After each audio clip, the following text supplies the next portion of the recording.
Hey YouTube! In today's video, I wanted to just bring awareness to mental health as it is Mental Health Awareness Month and just let y'all know a little bit about my mental health journey. So I want to do that with the Get Ready With Me. I'm going to do my makeup and we're just going to hop right in.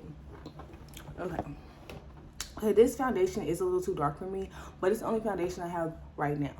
So we're just going to line it up with concealer. Don't judge me. I'm not a makeup artist, okay? But yeah. So, let's just jump right into it, I guess. So, really, I was inspired to do this by, unfortunately, this might be a little too dark. Okay.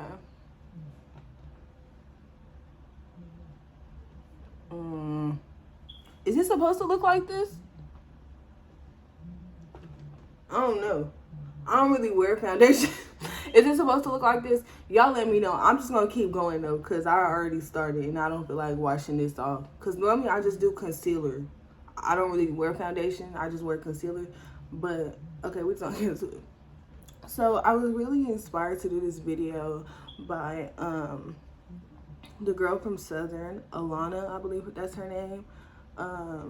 I did not know her personally, but her story really, touched me because honestly, that could have been me. You know, and a lot of people don't know that because in our society, we don't really talk about mental health, you know. So, yes, it really touched me because a few months ago, I was dealing with depression. No one really knew besides my close friends and my family, and it was really just a scary time for my close friends and my family.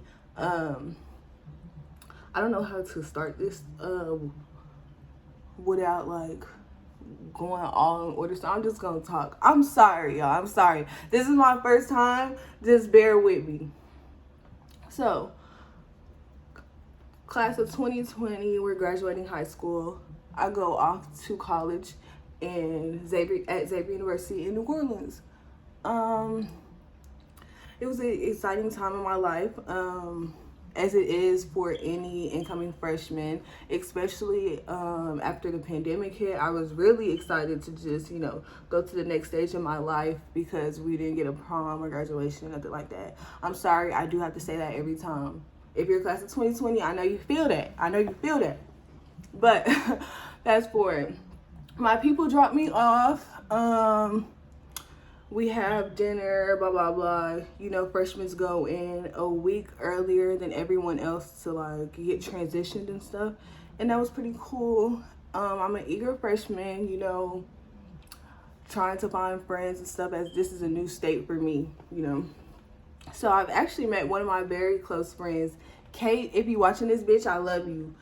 I met her I wasn't really the type to be very social and put myself out there, but I was just really feeling it now because like I said, I was an excited freshman and excited for this new chapter in my life.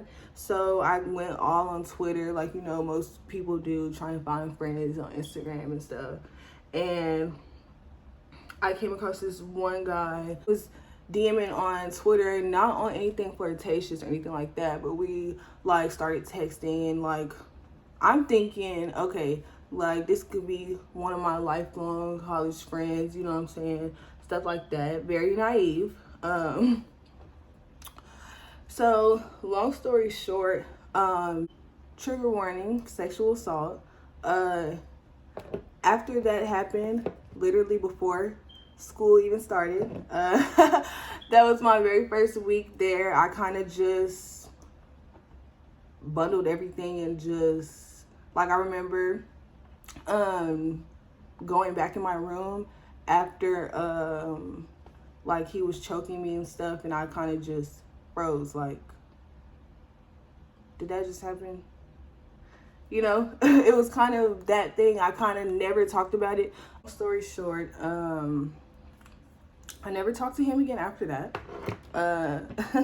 kind of just acted like it never happened. I never reported anything at that time because I think, I don't know, I guess people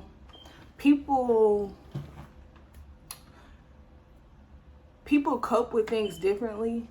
One of my negative coping mechanisms is I kind of just disassociate. So I did disassociate. My grades were the worst that I've ever had. Like, I failed a class that semester. I wasn't just there.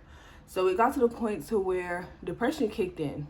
I did not return to Xavier my spring semester. I did online school, and I knew that happened, but in the back of my head, it was like, why am I so sad? Why am I so sad? I don't know why I'm sad. It got to the point to where, like, my people were like, are you, like, clinically depressed? You know, is it, you know what I'm saying? Is this situational or is it clinical?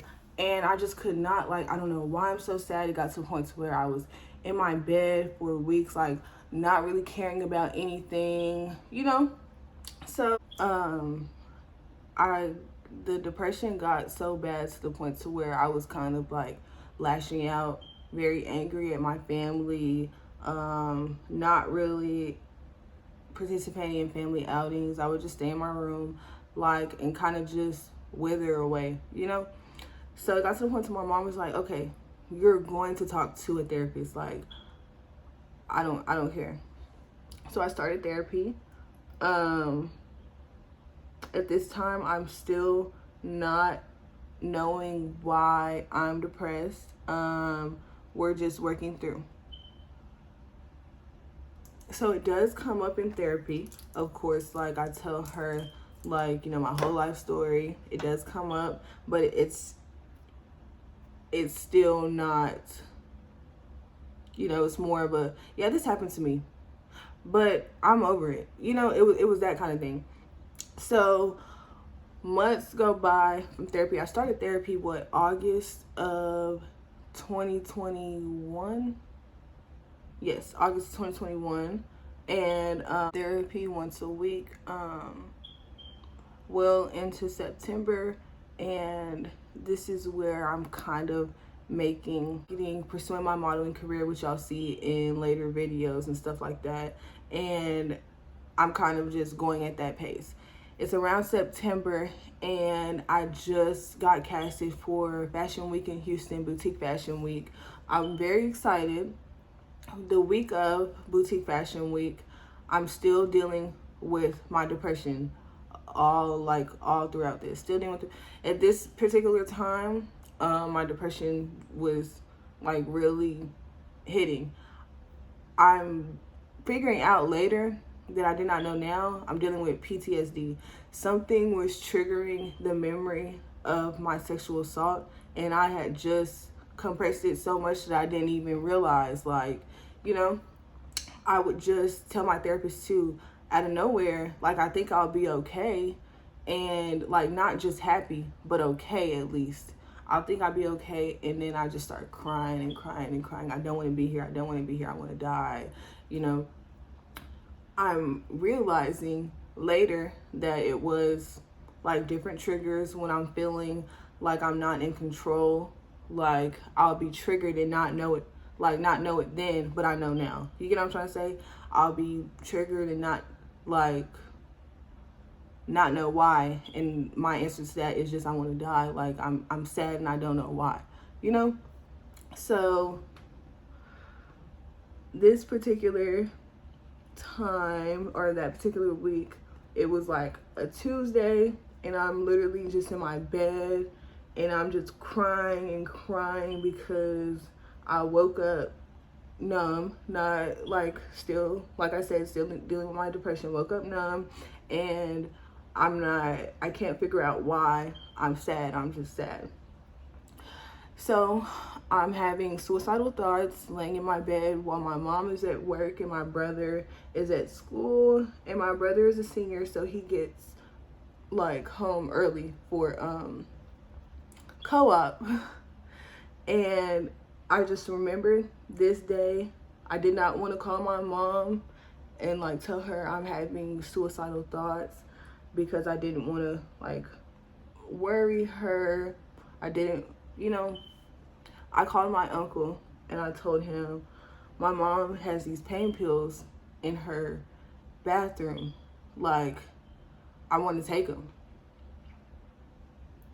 Like, I'm just crying, and my uncle was like, wait, what? And he's just talking at this point. Like, I have the phone, like, in my bed, and I'm walking down the stairs to my mom's room where I know her pain pills are, and I'm sorry.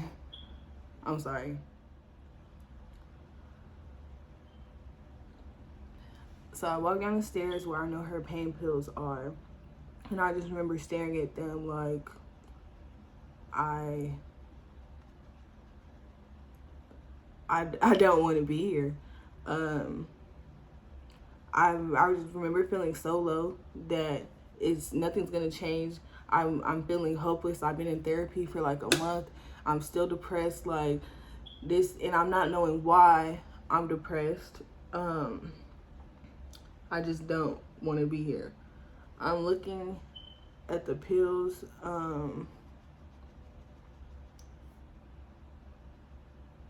Yeah.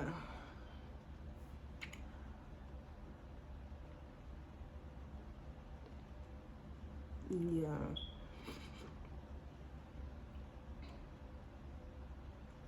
My uncle is like on the phone. He's trying to pray. And I'm just remembering, like, I'm not trying to hear none of this right now. Like, I'm I just got tired of feeling so numb. Like, it's either feeling numb or extremely sad. Like, I got so sad to the point, like, I just can't even feel nothing no more. So my uncle was on the phone. At this point, he's called my mom. My brother is on his way from school, and I just remember locking myself in my room. Like, I did not want my brother to see me like that, or my mom, or anything like that. I did not.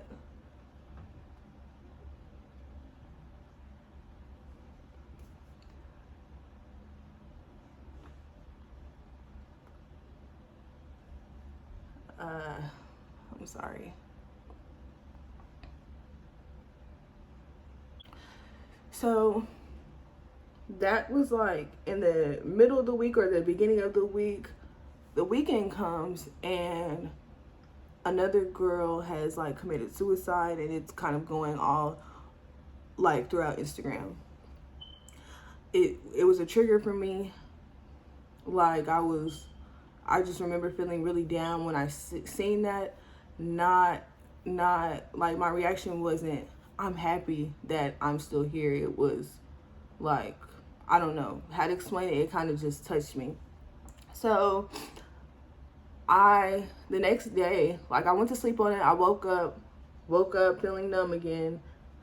The next day, I'm kind of just like, okay, Micaiah, like, this is not you. Like, you know, I grew up, I was a like pretty happy kid. I grew up with like anxiety, but like I was pretty happy. So I try to go speak to a psychiatrist to see like is this clinical, is this situational? Because keep in mind, I don't know that I'm getting triggered like from my sexual assault or anything like that. But I checked myself. I accidentally checked myself into a mental hospital. Let me just say that this was like an all learning experience for me, because like I said, no one is really educated on mental health. You know what I'm saying? If I knew that I was going to check myself into this type of like place, I wouldn't have done it. Like, I probably should have done it maybe before, but like I wouldn't have I wouldn't have done it. I'm not gonna lie to you. So so the next day, I checked myself into Dallas Behavioral. I'm thinking that I'm just going to talk to a psychiatrist, maybe get a CAT scan of my brain or something, like the dopamine levels. I don't know. I'm thinking I'm going to get that and go home. I was wrong. So I get there and I get assessed. Because I told them that I had those suicidal thoughts, like a couple days before, I had to be on mandatory 72-hour watch, which was a whole nother thing. Like my mom came up there, like it was just, my mom, like, she does not need to be, like, she has a therapist already, like, we don't, this could be traumatizing to her, stuff like that, which it was. Okay. Sorry it was, but let me get back on track. So I get checked in the night. I get told that I'll be seen by my psychiatrist the next day, and I'll get released, like when they see, like, you're not a threat to yourself or others.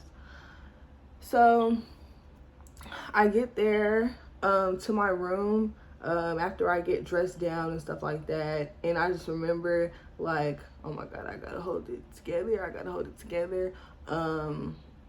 It was just a very scary, like, thing for me, honestly. I'm not gonna lie, because in my head I'm like, it's these crazy people in here, like, oh my God, like, like the movies, so yeah, I'm just thinking, like, I need to keep myself together.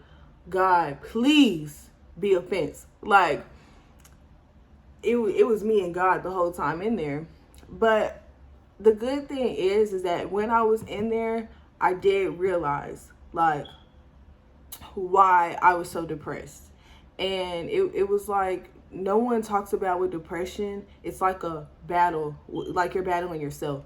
Like, you're just so sad. You don't know why. Like, why am I sad? Like, why don't I want to be here? It's a fight to get up. It's a fight to brush your teeth. It's a fight to take a shower. It's a fight to speak to anyone. Like, it's a fight not to isolate yourself, So I go in my room. My roommate, or I don't know what to call that, but my roommate, she's already asleep because I got checked in pretty late, like past bedtime or whatever. So I go in there, and I just remember I'm very, very scared because the social worker tells me, well, we'll just place you in a room with someone that's not aggressive. And, I'm just like, okay, like, so she's already sleeping. I just remember calling out to God, like, God, Jesus, like, be with me. Like, I really didn't know what to pray at that time. I was just saying, God, Jesus, like, Elohim, like, just calling out to God. And in that moment, like, it's crazy, and I cannot make this up, but in that moment, all, like, the memories that I suppressed from my sexual assault came back up. And it was just like a flood of, oh my God, like, that did happen to me, like that's not like something that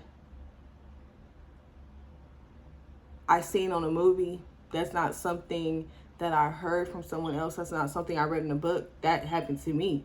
That was me, And it was in that moment that I realized, while I was in that, like, mental institution, feeling powerless, feeling like I'm not in control, that I realized, oh my God, like, so having this realization, yes, it did help, like, with my mental health. Like, it did not cure my depression. Like, it wasn't just oh yeah, oh no, I'm not depressed anymore. Like, I still, like, had to deal with that, but at least it was a step in the right direction. You know what I'm saying? And looking back, I'm glad that happened. I'm glad that, like, my uncle told my mom about the pills and stuff, and then my mom, like, all of this happened because I'm happy that I'm happy to be here and alive. Like, if those things didn't happen, I might not have been here alive to, like, share. You get what I'm saying? So that whole night, that first night that I'm there, I'm just remembering I cannot go to sleep. Like, I'm kind of sleeping with one eye open because I just didn't really feel safe in there. I really, like, I couldn't really deal with the realization that I had because I kind of compartmentalized and was just like, I need to get the fuck out of here. Okay, so that's kind of what I did. Keep in mind, this is the same week that I had Boutique Fashion Week. And I end up staying there for 3 days. And then I get out. I get out literally 2 days later. On my way to Houston for Boutique Fashion Week. Like, I had a fitting for the fashion shows. We had media days, stuff like that.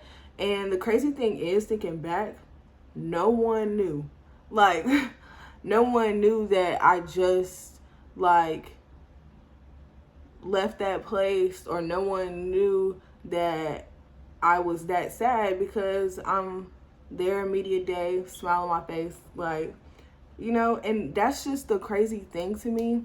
It really is. Like, thinking back to this day, like, that I realized that this whole time I've been triggered, like, almost like PTSD. And instead of, like, you know, freaking out, like throwing a fit, screaming, like, you know what I'm saying, I would just get really, really sad. And that's the crazy thing to me too, that, like, just how the brain works this whole time. Like, I'm so sad, not knowing why, because I suppressed that memory so deep to where, like, I'm thinking that it's just a vague memory of someone else. Like, no, baby, that was of you. And that's just crazy how the brain works. But it all kind of goes together. So,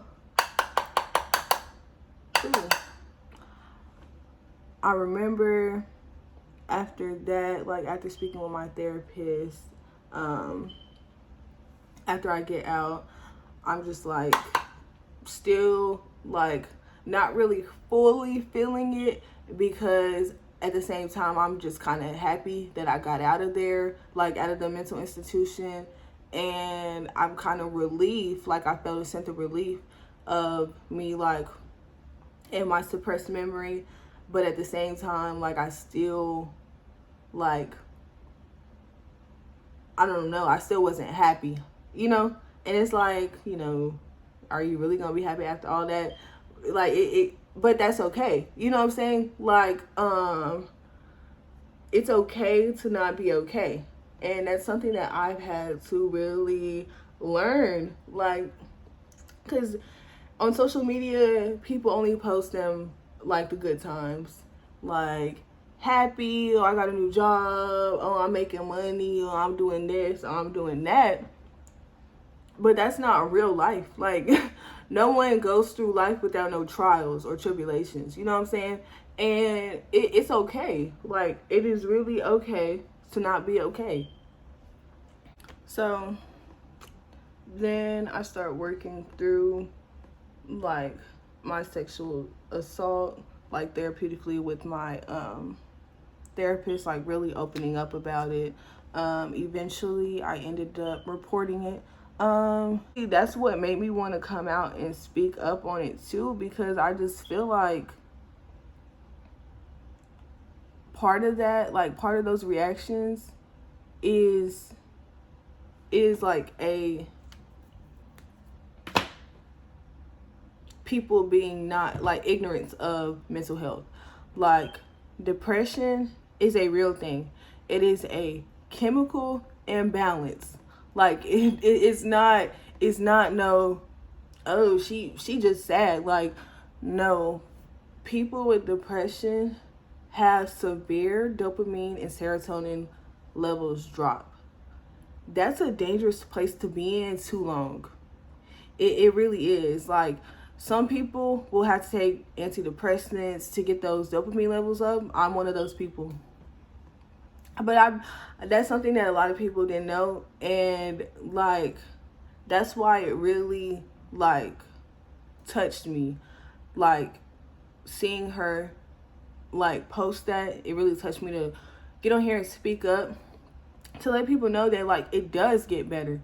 Like, months ago, if you asked me, did I think that I would be in this position that I'm in right now, working towards my dream career, in a healthy, like, mental state, happy, dare I say happy. Like, if you asked me this months ago, did I think that I would be here? The answer is no.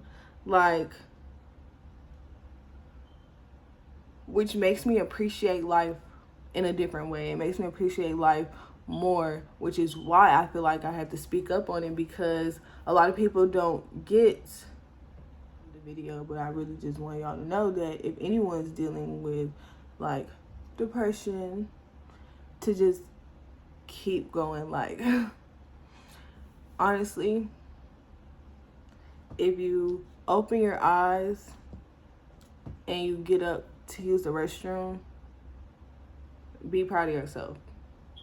The next day, get up, try and brush your teeth. Like, keep doing that until it just starts to feel somewhat normal again.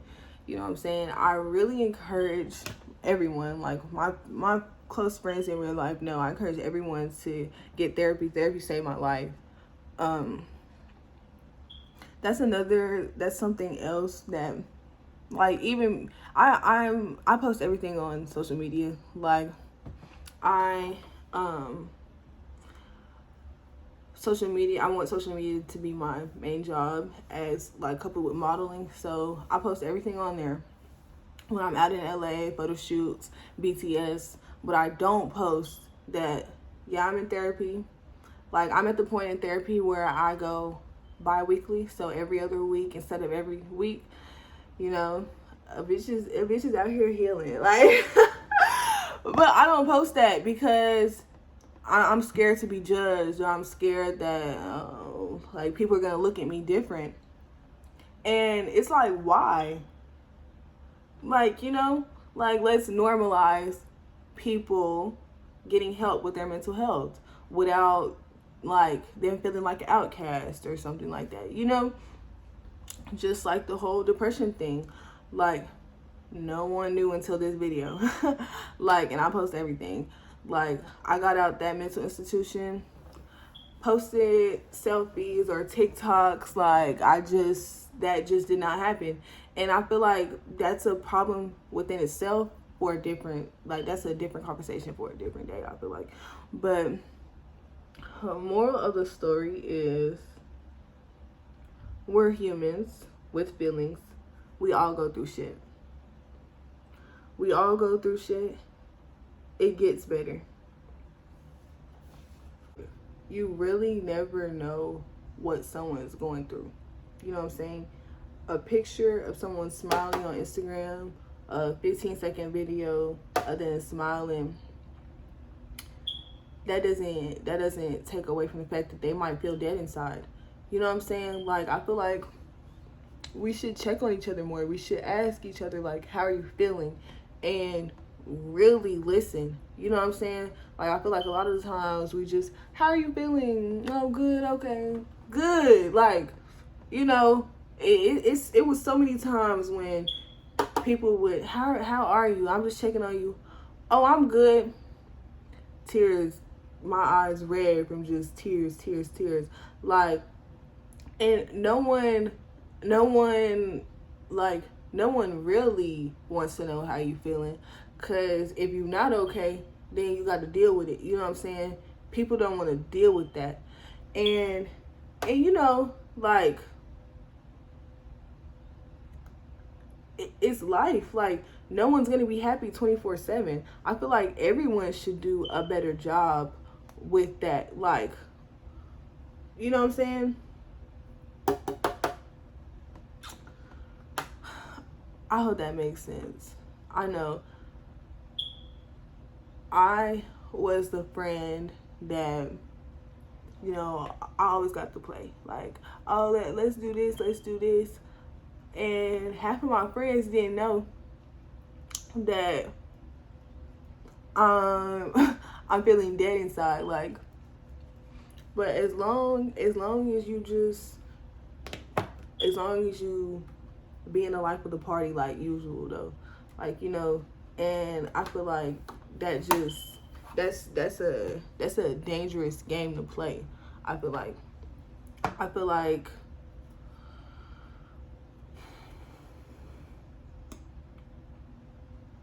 I'm sorry. This topic is really real to me. Like, because I lived through it, you know. I just feel like we as people need to do better. Like, we need to do better.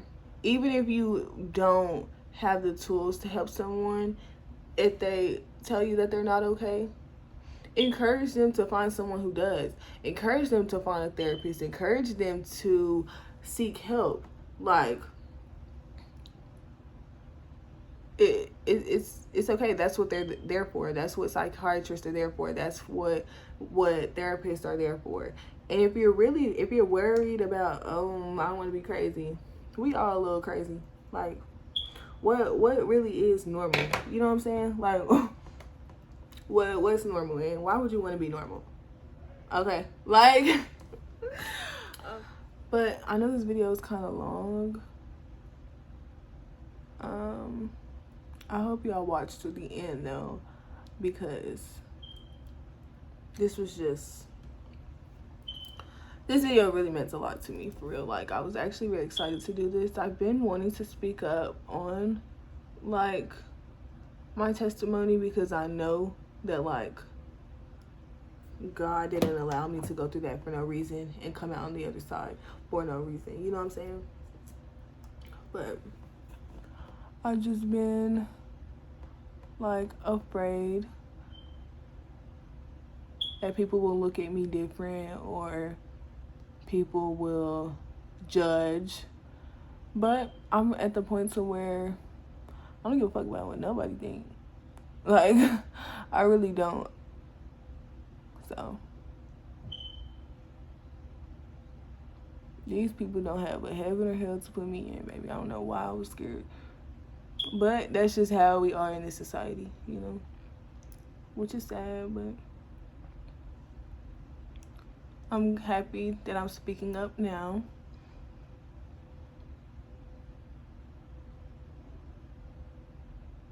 It's crazy, y'all. I'm literally not even going nowhere. I just did my makeup for this video because I feel like I couldn't just sit up here and just talk to the camera like this, because that kind of, like, I got ADHD. I got to be doing something. Like, not me self-diagnosing myself. But I really hope that this video reaches people for real, because that's the goal. Know that you are loved. I love you all. God loves you all as well. Well, I mean, thank you for watching this video. This is the look, y'all. Y'all told y'all I'm not no makeup artist, so I don't know too much about makeup. But thank you all for watching. Follow me on Instagram to just stay connected with me, like I said, and my journey and becoming the next top international model.